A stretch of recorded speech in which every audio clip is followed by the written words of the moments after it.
And good morning, Oshkosh. Believe it or not, it's 2025. It's time to do another one of these air venture things. There's going to be a tremendous amount of news, tremendous amount of airplanes, upwards of 600,000-700,000 people, just our closest buddies and so forth. And I guarantee you, this week is going to be remembered for some time to come. I want to first recognize our sponsor of the day, Aero Aircraft, who have been building TBMs and Kodiaks for quite a while now and are the best at what they do. They're extraordinary. The TBM series alone, we're watching them come in from out in the west at 330 knots plus and just screaming along. In the meantime, the Kodiak is being seen in both civilian and Department of Forestry Department work and things of that nature. So pretty cool stuff, pretty cool company. I'm Jim Campbell. I'm the CEO, Editor-in-Chief of the Aero-News Network. In other words, the guy who takes the blame, and I'm really pleased to be able to bring you the morning brief each day of the week up through Saturday, and we'll tell you what we see each day as we get further and further into Oshkosh. For the moment, weather forecast includes partly to mostly sunny and beautiful, a high of 78 degrees. Probability of precipitation is extremely low. They're saying 1%. We'll see if that changes in the next few minutes. Wind out of the east at 10, wind gust 17. Top story of the day is everybody anticipating an announcement, hopefully tomorrow, probably tomorrow, from the Secretary of Transportation, Sean Duffy, giving us final details of MOSAIC, a rule that can remake sport and general aviation, a rule we've been waiting a couple of years way too long, and a rule that, in no uncertain terms, will dictate how we fly for the foreseeable future. And we're excited. We like what we see. Alrighty, folks, let's talk airplanes. We all know that Oshkosh is all about the coolest, greatest, newest, fastest, mostest, whatever airplanes are around. We had a chance to test fly one of the Blackshape series of aircraft a couple of weeks back. Liked what we flew, liked what we saw, and we're looking forward to more of the same because we flew Prime before, and now Gabrielle is in the offing. But we're talking to Christina Kalchev. Let's talk first about what Blackshape is doing with the U.S. market and the current line of aircraft. Sure, thanks so much, Jim. So right now, in the U.S., we are offering the Gabriel, which is just arrived an experimental version, as well that an option is to have it as a certified version. And then we have the Prime. So the Prime unit that we currently have has the 915 in it, but the plane can be ordered with any of the Rotax engines. And then we're also excited to announce that it's not in the U.S., but Blackshape has developed a tail dragger version of the Prime. So that can be ordered, and you're looking about 6 to 8 months wait time on those planes. I saw pictures of the tail dragger configuration. It sure is pretty. It's a real sleek looking design, and that's the one I'm really looking forward to getting my hands on. So that should be some good times. Tell me a little bit right now about your place in the market currently, how you're going to service aircraft coming into the United States, and what your plans are for production and sales. Sure. So right now, it's really based on each model of aircraft, and each model kind of serves a different area of the aviation community. So in our world, we view the Gabriel, which I hope everyone will come and check out and compare it side to side now with the Prime at the booth. The Gabriel is geared mostly as a trainer.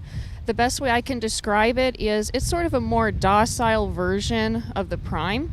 So for flight schools, training situations, or individuals who just prefer a slightly larger aircraft, you're looking at a couple feet, larger dimensions when it comes to both overall length and wingspan. The Gabriel's heavier. So those kind of factors combined, you can experience the nature of the plane and understand that it's more geared into, like I said, that training sort of sector. The Prime is for those who really want a plane that's nimble, it's fast, it's fun, an individual who maybe wants just a fun weekend plane or using it for travel. If they understand, of course, you have to pack light, not a ton of storage on the plane. And then the tail dragger, which right now, of course, is being fine-tuned and developed at the factory, tested, is those who, just as I've mentioned probably before, is it's for those who think that tail drag flying is like real flying, right? Like, yeah, of course. So we're expecting the Explorer to just be an absolute blast, and really for those who really want to max out that kind of flying experience. As I said with the as with the Explorer, all the planes, when the moment you put an order in, you're looking max out about 8 months from order to delivery. And we're hoping in time that there could be potentially some expansion of having sort of a satellite factory here in the U.S. But at this point, the planes are still 100% manufactured in Italy, southeast corner of the country. Customers can go, if they would like, to the factory and see the process of how the planes are built. Again, hopefully by the end of the year, we'll be offering an additional opportunity where customers can go spend a couple weeks in doing a factory assist. But all of these things are, in the works. I don't want to say it's official yet, but we are looking ahead at how we can address the needs of individuals in the U.S., especially those who want to be involved in the build process. And with that being said, it's exciting that all planes, MOSAIC ready, they're all MOSAIC ready. So Gabriel, Explorer, Prime, depending on how that's released, they should be MOSAIC ready, which means then if we have that factory assist, individuals can go have their builder certificate on the AWC and be able to do their own maintenance on that. Well, when we flew the Prime a couple of weeks ago, I was quite impressed with the stability and control profile. The airplane handled very well. Of course, the nice part about it is you're in this lovely tandem cockpit with a big bubble canopy over you, so it's kind of the goldfish bowl approach to flying, and I've always enjoyed that tremendously. But it was just an overall responsive, pleasant, speedy little airplane. At the same time, you're competing in a market with a lot of aircraft that are now adopting the sleek tandem configuration. How do you distinguish yourself? Few things. So, as I said, it's a factory-built plane, and the attention to detail is top-notch. The quality of product you're getting. One of the standout features of all Blackshape aircrafts is it is full carbon fiber, but it's carbon fiber made in an autoclave process. So the structural integrity of the plane, being in an oven, vacuum sealed, you're not going to run into any types of air pockets or risks that you can run into with other types of carbon fiber manufacturing. So that's a huge component. It's the quality, it's the support. We're also looking, and currently we have a partnership in Winter Haven Airport, and we're looking at other locations throughout the U.S. to offer mechanical support, maintenance support. Of course, can come always to our location in Sheridan for any kind of issues, and if you need a part or anything, we will have it delivered within a week. So those factors, quality of, support, those type of elements combined, I think really sets us apart. And plus, we're always trying to innovate. Just in the Prime this year, we've made upgrades, changes, and that's not just on the mechanical factors, it's avionic factors. So I think to stay ahead, you have to constantly be looking ahead and seeing where you can improve. And I think in all of these elements together, that's what we're excelling at. For folks who may be interested in any of the aircraft series, how do they get in touch with you? How do they get more information? Sure. So Bravo Fox, that's Bravo, BRAVO -FOX blackshape.com is our website, and we are the official U.S. distributors for Blackshape aircraft. You can also find us on social media at Blackshape USA, and emailing us at info@bravo-fox.com is another way you can reach us. Christina, thank you so much for spending a little time with the morning brief, and we're sure looking forward to coming on out and flying Gabriel as we'd originally planned when circumstances permit, and somewhere down the line the Explorer, because boy, that one kind of strikes a chord with me, so we're looking forward to it, and we thank you so much. Thanks so much, Jim. Alrighty, folks, we're going to take a quick commercial break, a little bit of that crass commercial messaging, and we'll be right back with the boss of bosses. Deltahawk is here.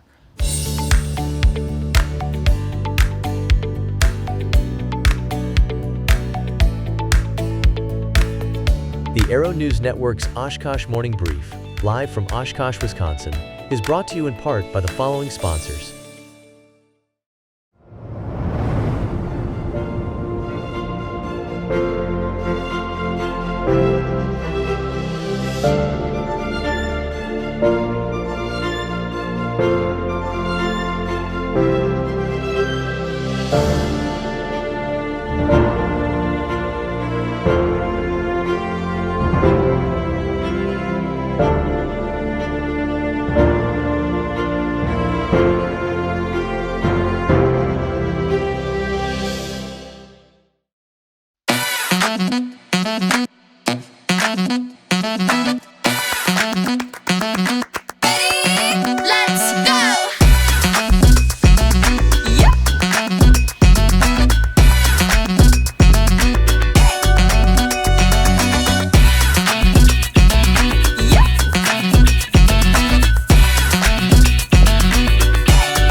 Introducing the Gleim Digital Pilot Examiner Auto.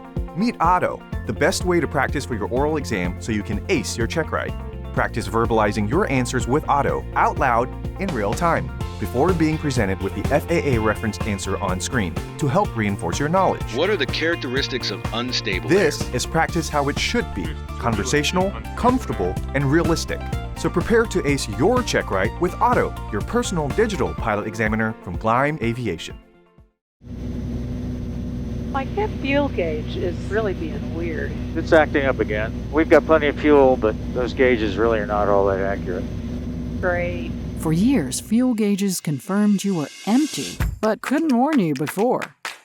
SAIS delivers certified full-range accuracy because knowing before empty makes all the difference.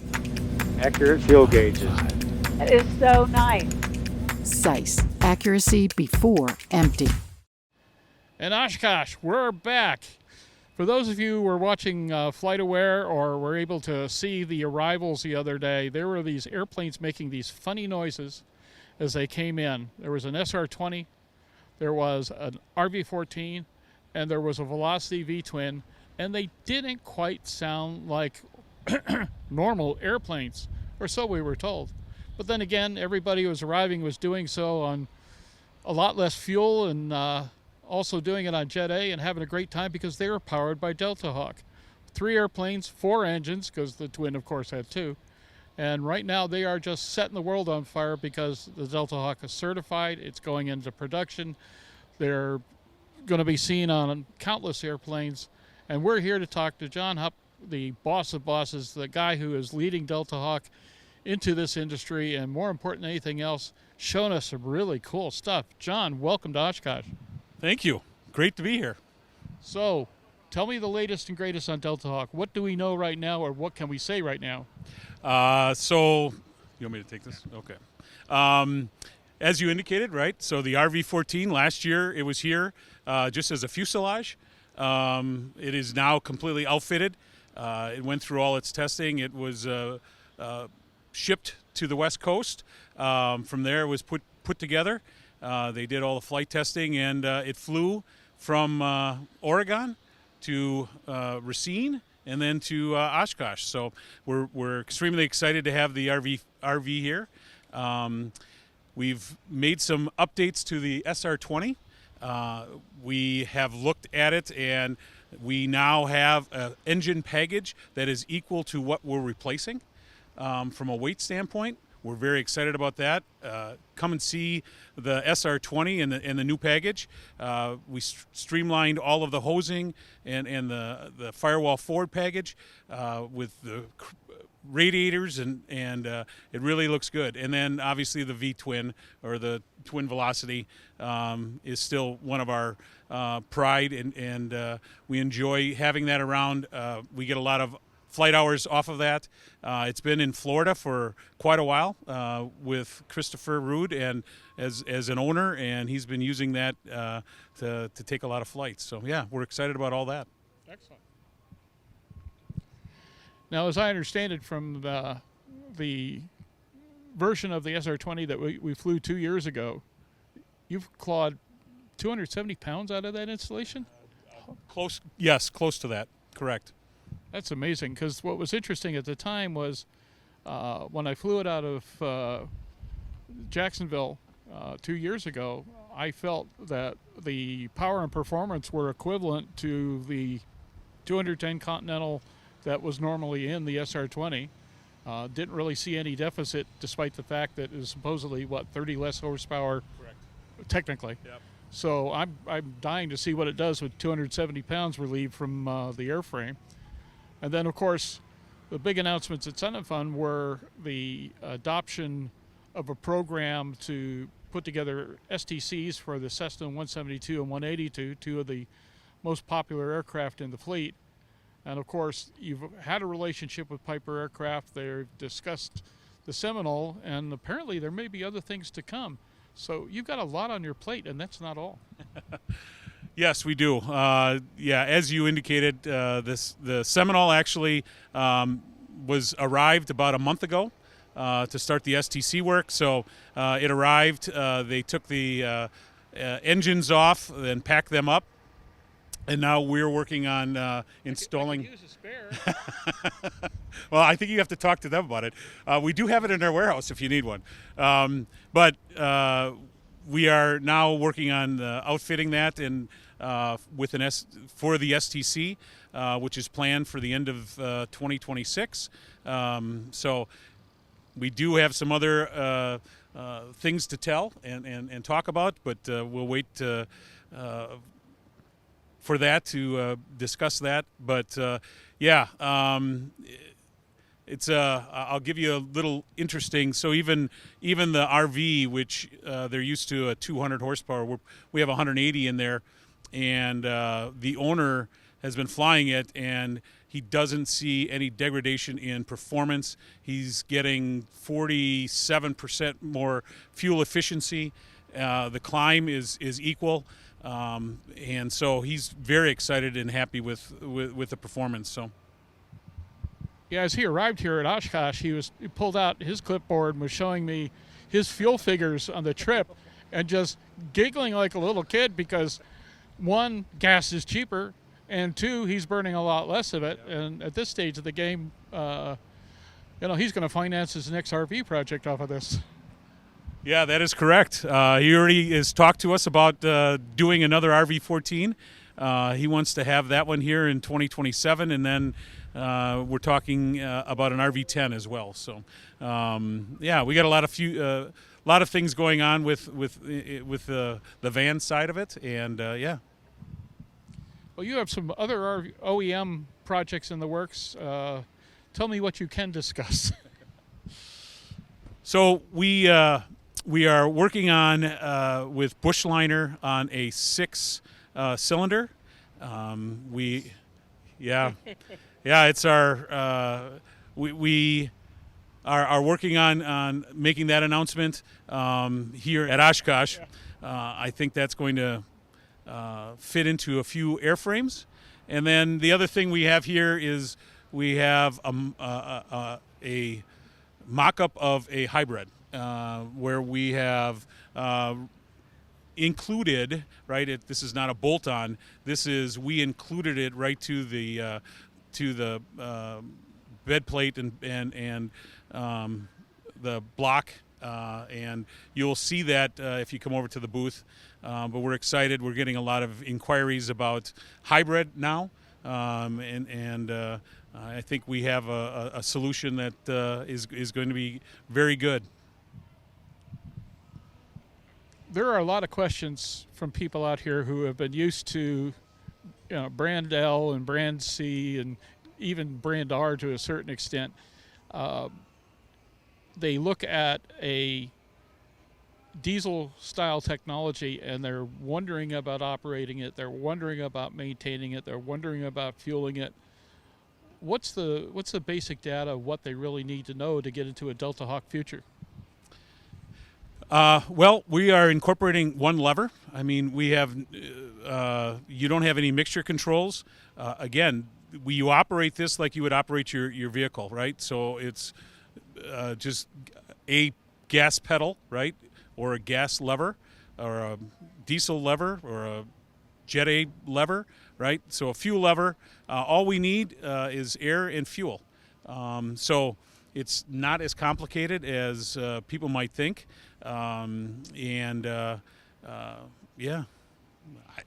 It's simple. I mean, that from all of the you've been in it, right? I think it's a simpler and easier engine than what they're used to. So. Well, we're looking forward to seeing what's next. I know there are a number of news announcements during the week. Of course, Aero-News and our airborne folks will be covering it aggressively. In the meantime, how can people get more information on Deltahawk? So you can go to our website, deltahawk.com. You can visit us at our booth. We have QR codes that will take you right to where you want to go. Yeah. John, we really appreciate you joining us here at Oshkosh 2025 in the Morning Brief, and we're looking forward to some major announcements later on in the week. Thanks for being with us. Thank you. Appreciate it. Yes. Alrighty, folks, let's talk about a few of the events for the day. Going to have to go off a long clipboard here. We're being highly technical. But to make a long story short, we're starting off today's air show with the Misty Blues and the National Anthem. Jars in the PC6 are going to be circling around. Greg Kuntz in the decathlon, and I got to tell you, nobody gets out of a decathlon what Greg does. There's a B-1B, the bone, flying by. I can't wait for that as an Air Force guy. Boy, that just gets my heart all of Twitter. Team Redline, Ken and Austin Ryder. RV-8s, can't get enough of those. And the United States Air Force F-22 demo and F-35A demo with the Heritage flight incorporating the F-22, the F-35A, the P-51. It's going to be good times. And then finally, to end it up in kind of a somber note, but with a proper respect, there will be a celebration of the life of Rob Holland, who we lost earlier this year, tragically and almost inexplicably. Any rate, let's talk about some of the other things that we're expecting for the day. A couple of attractions caught our eye. We recommend that you take a look at the briefing sheets that they have on EAA.org to get more of a schedule. But from 7 to 9 a.m. Central Time, there's going to be a balloon static inflation in the Fun Fly Zone. 8:30 to 9:45, What's New at Vans? Forum, Stage 7. 12 noon to 1 p.m., Hartzell Falcon propellers for Rotax. That's a new one. Signia Aerospace Building 289, real close to where I am right now, if not right here. 5 to 7 p.m., the AirVenture Cup Awards, Forum Stage 7. And 8:30 to 10:30 tonight, Icon in the Sky and Thunderbolt in the Fly-In Theater. Good movies. Today's going to see a massive amount of news. We're expecting some truly big announcements from the likes of Dyer, Lightspeed, the Affordable Flying Expo. Okay, we got to put a little bit of a pitch in for our things here. Deltahawk, Hartzell Propeller, the 52nd Sun and Fun Aerospace Expo, and some great news from Gleim Publications. And don't forget that we're expecting some really big news tomorrow, 12:30, from the Secretary of Transportation, Sean Duffy. We have been strongly led to believe that we are going to see MOSAIC. Our sources seem to indicate that, yeah, they're right on target with it. And everybody from the FAA and DOT on down says we're going to like what we hear. So I'm ready for that. We'll keep you informed, we promise. And don't forget to mark your calendars for Sport Aviation's next big event, a new winter fly-in to replace the best of the old land and Sebring events. We're using the best aviation facility in the South, the Sun and Fun Aerospace Expo. Join us this November 6th through 8th, 2025, affordableflying.net. Stop on by. And don't forget, Dair's TBM and Kodiak series were the folks that allowed us to bring this to you today. We're proud to have them as a sponsor. We're proud to be able to play with them here and there. We like the airplanes. And, Jeff and the gang, me need to fly airplanes. Let's get a TBM 900 under my butt. I'm ready. So that's it for first of the morning briefs. Obviously, we've got a tough schedule to keep up with the rest of the week. We're going to do our best. Airborne will be up every afternoon. The lovely Holland Lee will be doing her thing, and more important, presenting the best of each day to you later in the day, 4, 5, 6, whatever time it takes, because we're putting 5 pounds in a 2-pound bag. And don't forget, aero-news.net, aero-news.net for news throughout the day from what I think is the best aviation media staff in the business. We look forward to seeing you all later on. Welcome to Oshkosh.